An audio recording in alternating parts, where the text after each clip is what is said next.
I'm Adam Roberts, and originally I come from just north of London, in quite a rural area, and I moved down here about 4 months ago now because I found I was just running out. Nature just had no more inspiration for me. I wanted to sort of plunge myself into the urban jungle to try and find some new sources of inspiration for my art. And so I moved here to the asylum. I say it's working very well. There's a lot of energy in this place, a lot of energy. It's not all good energy, but you know, I find it's a great source of inspiration for what I do. I take human interest stories quite from popular culture, and I analyse that and distill it into its purest and neatest form, which I found to be hendecasyllabic verses. And I do installations of the mind using verse.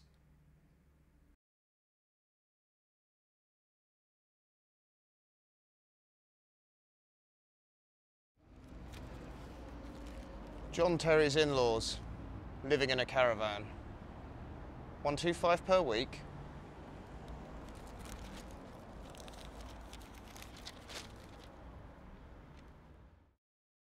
I got started writing haiku. I remember it very vividly. I was on a train. A chap got on there and he had his iPod and he was listening to some house music so loudly while I was trying to read a book, and then I grew bored of the journey and angry at his music, and my boredom and rage combined, and so I pulled a pad out very similar to this pad here, and I had a red Sharpie marker on me, which is a very angry colour, and it was like being possessed. It was like I'd been taken over by some haiku spirit, and next thing I knew, looked down at my pad, 6 haiku, all about how furious I was. I was in a trance, and when I came round, he'd gone. He wasn't there anymore. I don't think he'd seen my haiku, and I'd missed my stop, but I'd found a passion.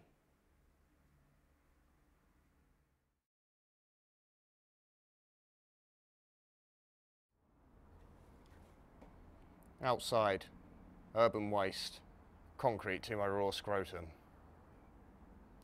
Is this city life?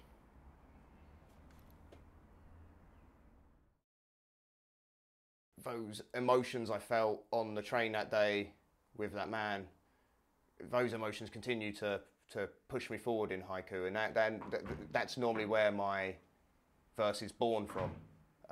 Rage and boredom. Sometimes I'm just bored. Sometimes I'm so bored that it makes me angry, and you know, it'll be a powerful haiku, and then you know I'll be so angry that I'll get bored of being angry, and that will come out in being quite a powerful haiku as well, because my boredom will peak, and my rage will just leave me, like leave through my arm, out through the pen and onto the page. That's some of my more powerful stuff. Haiku vary in the time that it takes me to write them. Some haiku take less time to write than they do to read. I don't even know those ones have happened quite often. I'll just be sitting there, I'll look down at my page, I've written a haiku, and I'll read it back to myself. It may not always make sense, but it's a haiku. Some of them can take a couple of hours of just really slaving over, it's the final 5 syllables. I like to end on a question to get the reader thinking. And it can be a poser. I mean, one haiku that I've been working on now for, well, it's been 4 years now.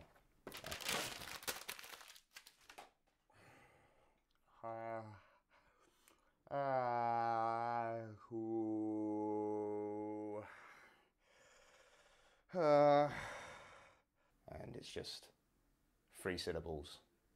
They're powerful 3 syllables, and you cannot rush these things. But it's an age of enlightenment we're in at the moment, haiku enlightenment, and I like to think that I'm on the forefront of that.